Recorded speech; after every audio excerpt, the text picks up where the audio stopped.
Syracuse Hancock International Airport was holding an emergency drill today. I'm Jonathan.olens. This story coming up on NCC News. As you can see behind me, the demolition is well underway at the site that was once the historic Friendship Baptist Church to make room for the new Atlanta Falcons Stadium. And all of this comes with much controversy and many mixed emotions. This water main break right on Montgomery Street and Water Street, right outside of City Hall and JJ's Miss Syracuse Diner, cannot be fully fixed yet due to the weather, and it's still having an impact on this area. With construction for the new stadium taking place across the street, taking away a third of the on-site parking, many are speculating that prices for private lots such as this one will increase in price. I'm here on Hobgood Road, where you can see behind me the property is currently blocked off by police tape, and moments ago DEA agents arrived to further investigate the situation. With the flight simulator taking place in Link Hall on Saturday and Sunday and being a successful event, there's great promise for what's yet to come for this year's National Engineering Week. Jonathan.olens, Citrus TV News. Nick and Amanda, at 7 p.m. they'll be having a speaker, Dr. Umar Johnson, a clinical psychologist, who will be talking in Gifford Auditorium right behind me, and he'll be talking about misdiagnosing children and putting them into special education classrooms rather than keeping them in the regular classrooms. And he'll also be talking about reintegrating those students, those children, back into the regular classrooms and out of the special education classes. Airport staff and first responders took part in the annual emergency drill today at Hancock International Airport. The drill takes place once every fall and is done for everybody to experience an emergency situation. And the goal is to learn something. Not only learn something and make us better, but to experience it so that all the employees can experience what it's like to be an emergency response and to actually work the plan. The airport conducts two different kinds of safety drills, the annual drill such as today's and the one that takes place every 3 years. We are required on an annual basis to conduct a drill like this. Every 3 years, we actually conduct a full exercise. Real emergency situations and emergency drills such as this one require full cooperation from multiple organizations, including the Red Cross. The airport has been doing safety drills since it first opened. However, the airport had been getting stricter and partnering with other organizations to take part in the drills. The airport has been conducting emergency drills for, essentially as long as it's been in existence.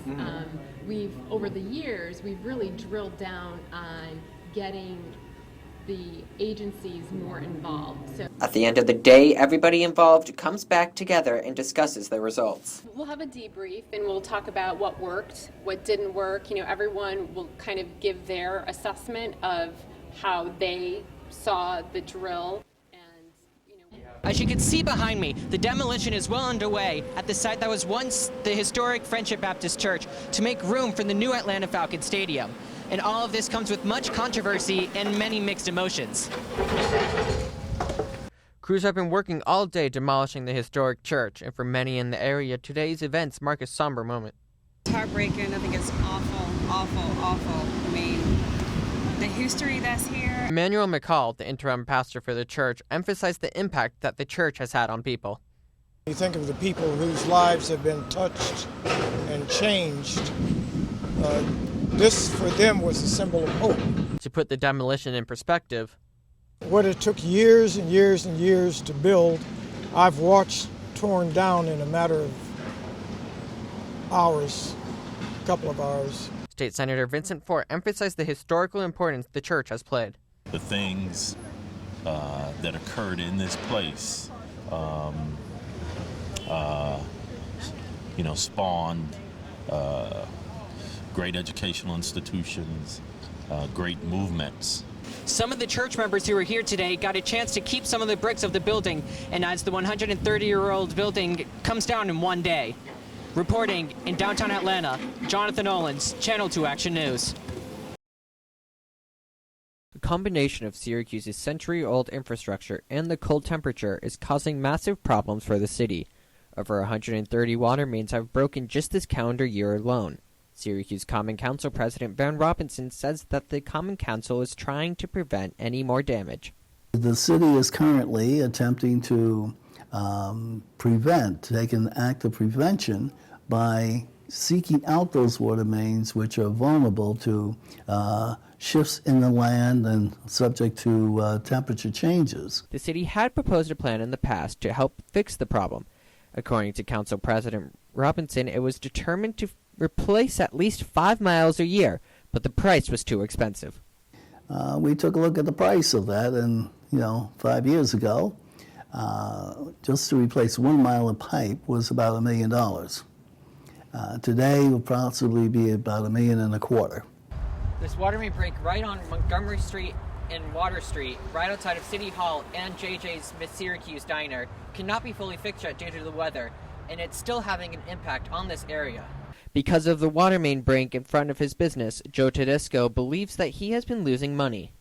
If I had to give a number, my guess would be I'm probably down about 20% because of it. And regarding to fixing the infrastructure? If that infrastructure is 200 years old or 100 years old, anything new today would certainly be in better condition to withstand the pressure of the water. Jonathan Olens, NCC News.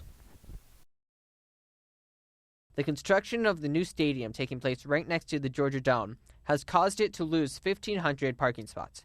Captain Ken Skinner, head of traffic for the Georgia World Congress Center Authority, is encouraging fans to either take MARTA or buy parking passes online by the end of today. People need to ride MARTA, or also buy their parking online. If you haven't already bought parking, please do it right away. With construction for the new stadium taking place across the street, taking away a third of the on-site parking, many are speculating that prices for private lots such as this one will increase in price. Abraham Aguacion, an Uber driver, believes this is exactly what will take place.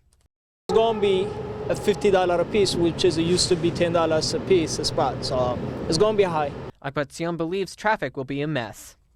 And traffic is going to be crazy, I wish I have a helicopter to fly in. Tanya Moore, who will be attending a convention at the Georgia Dome this weekend, says that she has been advised to take MARTA. Event that I'll be attending on Friday with the convention, we've been advised to take MARTA as well. According to Moore, patience is a must. It's a lot of construction going on, a lot. And of course with construction, you have to keep in mind, have patience because it's going to cause a lot of backup traffic. Jonathan Olens, Channel 2 Action News. I'm here on Hobgood Road where you can see behind me the property is currently blocked off by police tape, and moments ago DEA agents arrived to further investigate the situation. Authorities from several agencies, including the ATF and the DEA, were called in to assist the investigation of a house fire. Suspicious items were found in the yard that indicated that drug manufacturing was taking place at the property. Authorities confirmed that there was evidence of a PCP lab at the home. You wouldn't suspect that this would go on here, but I guess this is a perfect place, huh?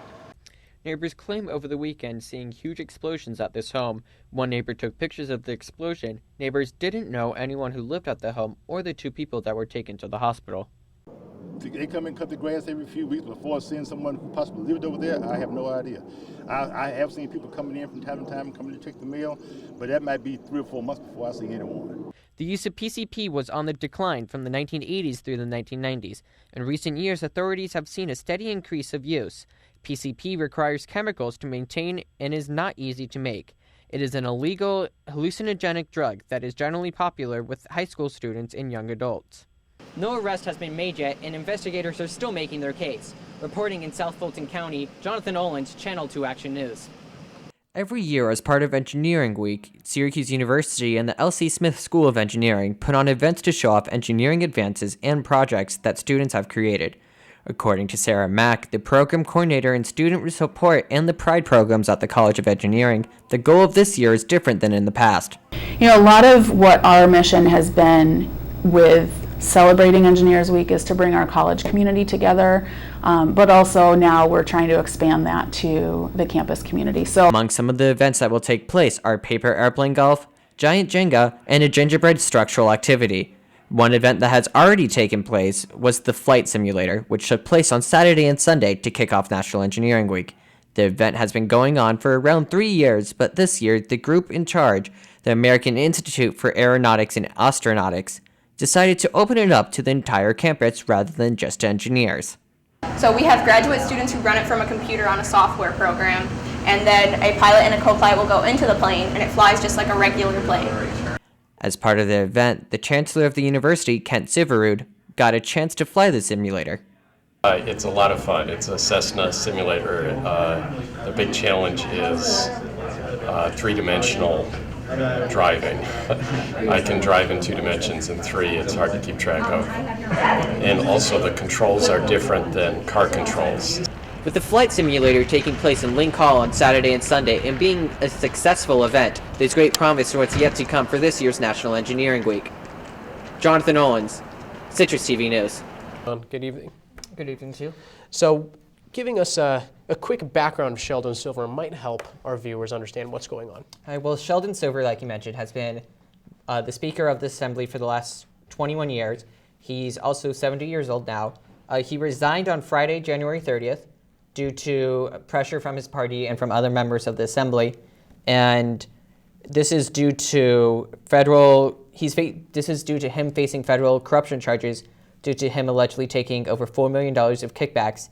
And he was replaced on an interim basis at first by Majority Leader Joseph Morell of Rochester, so of nearby from here. And then recently, as of Tuesday, the new speaker was elected, and that speaker is Carl Hastie of Bronx, and also a Democrat. Okay, so you said Carl Hastie is now taking his place. Can you give us a background about him as well? Who is Carl Hastie? Carl Hastie is also a seasoned member of the Assembly. He's also a Democrat. He's, like I mentioned, he's from Bronx, and and when he was elected as the Speaker of the Assembly, he became the first ever black Speaker of Assembly in the state of New York. Okay, now moving to the higher ups now, where does Governor Andrew Cuomo stand on the issue? How does he feel about this new election? Well, for corruption as a whole, during the last couple of years when he was governor his last term, and during now, he's said that corruption is one of his major topics that he wants to tackle because of all the history that's been going on in Albany with corruption over the years. During his first term, he made fighting off corruption and fixing the state ethics part of his main initiatives by establishing the Moreland Commission. And the Moreland Commission was in order to probe the systemic corruption and the appearance of such corruption in the state government and the political atmosphere as well. And Cuomo has made this one of his big issues of trying to combat and try to deal with the fact. And so in a way, he's happy that something is happening. However, he was also surprised with the fact of Silver, because he was surprised that Silver was arrested and is now facing charges.